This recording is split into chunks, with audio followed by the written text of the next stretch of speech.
இன்றைய காலகட்டத்தில் நீங்கள் கிராமப்புறங்களில் போனீங்கன்னா விவசாய நிலத்தில் திருடுகிற வழக்கம் அங்கே இருக்கும். அங்கே அந்த கிராம மக்களே இருக்கிற சின்ன பசங்களாம் என்ன பண்ணுவாங்கன்னாக்கா விவசாய நிலத்தில் போய் திருடுவாங்க. அங்கே இருக்கிற மாம்பழம், கொய்யாப்பழத்தை பறித்து சாப்பிடுவாங்க. அப்போது அது மாதிரியாக அது மாதிரியான நிலைமை ஏன் வந்தது அப்படின்னா, பொதுவான இடங்கள் இருக்குல்ல, ஒரு சாலை ஓரங்கள், ஒரு பஸ் ஸ்டாண்டு, ஒரு கிராமத்திலே பொதுவான இடங்களில் ஒரு மாமரமோ, ஒரு தென்னை மரமோ, பலாமரமோ, கொய்யா மரமோ வளர்க்கப்படுவதில்லை. தரிசாக கிடக்குது. பொதுவான இடங்கள் அனைத்து தரிசாக கிடக்கிறது. இது பொதுவான இடம், இது அவருடைய சொந்தமான இடம். அவர் அந்த நிலத்தை வாங்கி போட்டு வெளியூருக்கு போயிட்டார். அவர் அப்புறமா 10 வருஷம் கழிச்சு வீடு கட்டுவார் அப்படின்னா அது காலியாகவே கிடக்கும். இந்த மாதிரி ஒரு பயன்பாட்டு ஒருத்தர் தோட்டம் வச்சுருக்காரா, அந்த தோட்டத்தில் தான் மரங்கள் வளர்க்கப்படுகிறது, செடிகள் வளர்க்கப்படுகிறது. ஆனால் மற்ற இடம் பாருங்கள், ஒரு சாலை ஓரமாக பார்த்திங்கன்னா உணவுகளை தருகிற மரங்கள் எதுவுமே கிடையாது. ஒரு சாலை ஓரங்களில் எந்த மரமுமே அங்கே வளர்க்கப்படாது. ஒரு பழங்களை தருகிற மரங்கள், தென்னை மரங்கள், பொதுவான இடங்களில் ஒரு தென்னை மரம் இருக்காது, எதுவுமே இருக்காது. அப்போ மக்களுக்கு என்ன தோணும் அப்படின்னா, அப்போ அது தோட்டத்தில் யாராவது ஒருத்தர் சொந்தமாக தோட்டத்தில் தான் அங்கே தென்னை மரம் இருக்கும், கொய்யா மரம் இருக்கும், பலா மரம் இருக்கும், மாமரம் இருக்கும். அப்போ அங்கே போய் தான் பறித்து சாப்பிட்ணும். ஸோ அந்த மாதிரி திருடுகிற எண்ணம் அது வருவதற்கு அதுவும் ஒரு காரணம்.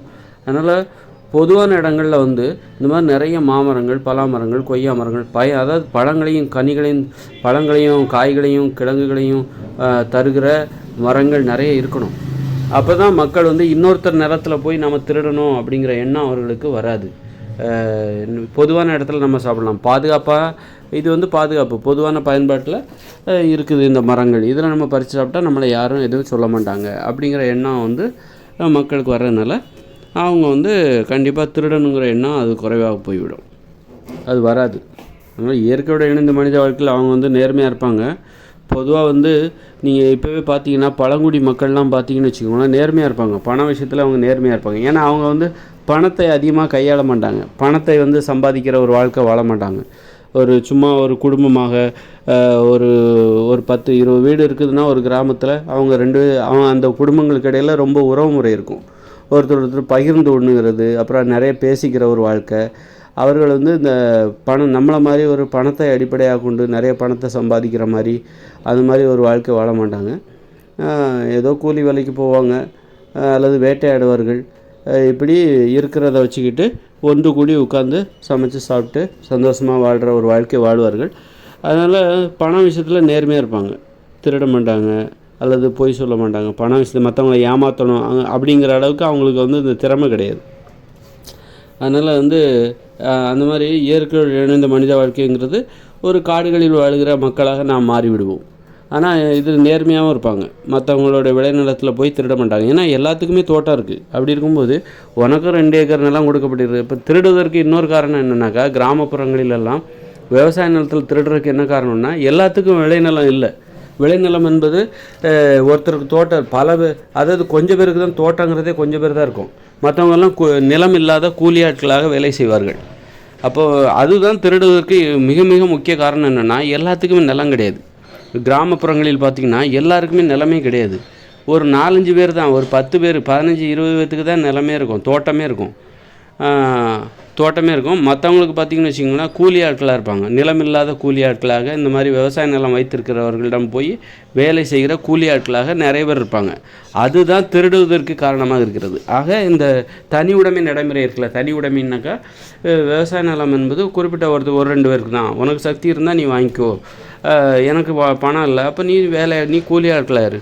ஒரு பொதுவான ஒரு நியாயம் இல்லை, இங்கே ஒரு சமத்துவம் இல்லை. விவசாய நிலம் என்பது எல்லாருக்கும் சமமாக கொடுக்கப்பட வேண்டும். ஒவ்வொருத்தருக்கும் 2 ஏக்கர் கொடுக்கப்பட வேண்டும். ஆனால் இங்கே என்ன இருக்குனாக்கா அந்த மாதிரி கொடுக்கப்படுவதில்லை. பணம் இருந்தால் பணக்காரங்க நிலத்தை வாங்கி வச்சுக்கிறாங்க. அவங்க நிலத்தில் மற்றவங்கள வேலையாட்களாக கூலி ஆட்களாக நியமித்து வேலை வாங்குகிறார்கள். அது மாதிரி நிலம் எல்லாத்துக்கும் இல்லாதனால தான் விவசாய நிலங்களில் திருடுகிற வழக்கமே வந்தது. ஒரு அநீதி தானே, எல்லாத்துக்குமே நிலம் கொடுக்கணும்ல. அப்போ விவசாய நிலம் கொடுக்கணும்ல. அவன் என்ன வானத்தில் இருந்து வந்தாங்க நிலம் அவர்களுக்கு மட்டும் 10 ஏக்கர் நிலம், 15 ஏக்கர் நிலம், அவங்ககிட்ட ஏற்கனவே பணம் இருக்கும்.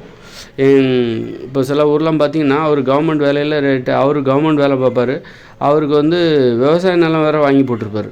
கவர்மெண்ட்லேயே அவர் வேலை பார்ப்பார். அவருக்கே நிறைய வருமானம் வரும். விவசாய நிலத்தையும் வாங்கி வச்சு அது பெரிய தோப்பெல்லாம் வச்சு அதில் ஒரு விவசாயம் நடக்கும். 4-5 வேலையாட்கள் ஆளை போட்டு இவருக்கு டபுள் வருமானம். ஆனால் நிலம் இல்லாதவங்க, வேலை இல்லாதவங்களும் ஒரு பக்கம் இருப்பாங்க. இந்த மாதிரி அநியாய நடைமுறைகளுக்கெல்லாம் இங்கே வாய்ப்பு, பாதுகாப்பு, வழி ஏற்படுத்திய ஒரு உலகம் இது. அதனால தான் திருடணும். ஏன் திருடணுங்கிற என்ன வருது?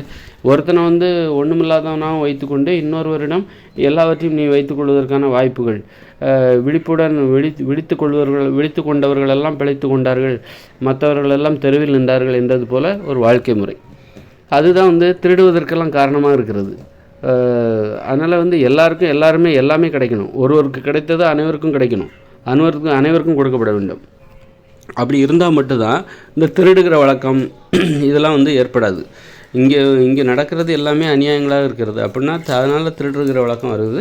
அப்போ விவசாய நிலம்லாம் என்ன பண்ணால், நீ ஒரு வேலை பார்க்குறியா, உனக்கு எதுக்கு கூடுதலாக தோட்டம், நீ ஒரு வேலை பார்க்குறப்பா, உனக்கு வந்து அரசாங்கத்தில் நீ வேலை பார்க்குற, உனக்கு சம்பளம் வருது அப்படின்னா, இல்லை நீ தனியாரில் வேலை பார்த்தாலும் சரி, உனக்கு 50,000 1,00,000 சம்பளம் வருது. அப்புறம் எதுக்கு இன்னொரு தோட்டம்? அது இன்னொருத்தரோட வேலை வாய்ப்பு. ஒரு தோட்டங்கிறது என்னதுன்னா இன்னொருத்தருக்கு உள்ள வேலை வாய்ப்பு. அதையே நீ பறிச்சுக்கிற. அதை இன்னொரு நிலமே இல்லாமல் கூலியாக வேலை பார்க்கிறார்கள் அல்லவா, அவர்களுக்கு கொடுத்து விட வேண்டும். அரசாங்கம் சட்டம் போடணும். நீ ஒரு வேலை பார்க்குற, 50,000 20,000 30,000 சம்பளம் வாங்குற அப்படின்னா, 1,00,000 சம்பளம் வாங்குறேன்னா மேற்கொண்டு நீ எந்த தோட்டத்தையும் விலைக்கு வாங்கக்கூடாது. அது இன்னொருவருடைய வேலைவாய்ப்பு. இந்த மாதிரி பணம் இருக்கிறவங்களாம் நிலத்தை வாங்கி போட்டதுனால நிலத்தின் விலை அதிகமாகி விடுகிறது. பணம் இருக்கிறவர்கள் மட்டும்தான், யார்கிட்டலாம் பணம் இருக்கோ அவங்க மட்டும்தான் நிலத்தை வாங்க முடியும். கூலி வேலை பார்க்கிறவர்கள் எப்போதுமே கூலிக்காரர்களாகவே இருப்பார்கள். அப்படிங்கிற நிலைமை தான் இங்கே இருக்குது. ஏழைகள் ஏழைகளாகவும் பணக்காரர்களாகவும் இருப்பதற்கு தான் இதெல்லாம். அது மாதிரி இந்த மாதிரி ஆராய்ச்சி பண்ணி ஆட்சி நடத்தணும். எந்த இதுவுமே இல்லாமல் எந்த ஆராய்ச்சியும் கிடையாது. சொகுசாக வண்டியில் போகணும், கவர்மெண்ட் கொடுத்த வண்டியில் சொகுசாக போயிட்டு வெள்ளைச்சட்டை, தினமும் ஒரு வெள்ளை வேஷ்டி, புது வேஷ்டி. அவங்க துவைச்செல்லாம் போட மாட்டாங்க. தினம் புது வேஷ்டி தான், புது சட்டை தான். புது சட்டையை போட வேண்டியது, புது வேஷ்டியை போட வேண்டியது. அது வேஷ்டியை கட்டிட்டு நீ எப்படி களத்தில் இறங்கி வேலை செய்வ? வேஷ்டியில் கரை படிஞ்சா, அழுக்கு படிஞ்சா, இன்னும் வெள்ளை வெட்டி வெள்ளைச்சட்டை போட்டுக்கிட்டு ஒரு நாலேஜும் ஒன்றும் கிடையாது. என்னது இந்த சமூகத்துக்கு தேவை, எந்த சீர்திருத்தம், மக்களுக்கு ஒரு சீர்திருத்தம் செய்வதற்கு ஒரு துணிச்சலே கிடையாது. மக்கள் கோவப்பட்டு விடுவார்கள். இது போன்ற சீர்திருத்தங்களை செய்தால் மக்கள் கோவப்பட்டு ஓட்டு போட மாட்டாங்க அப்படின்னு சொல்கிறது. இப்போ ஒரு சிகிச்சை செய்கிறோம், ஒரு டாக்டர் வந்து சிகிச்சை செய்கிறாருன்னா, அப்போ அந்த சிகிச்சை செய்கிற நோயாளிக்கு வலிக்க தான் செய்யும்.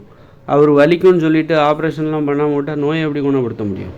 அதனால் வந்து மக்களுக்கு வலிக்கும், கோபம் வரும் அப்படின்னு சொல்லிட்டு இவங்க என்ன பண்ணுறாங்க, அரசியல்வாதிகள் மக்களை தடை கொடுக்குற வேலையை செய்கிறாங்க. தடை கொடுத்து தூங்க வச்சுட்டு இவங்க வந்து அரசு கஜானாவில் போய் மக்கள் பணத்தை கொள்ளையடிக்கிற வேலையை தான் இப்போ செஞ்சிட்ருக்காங்க.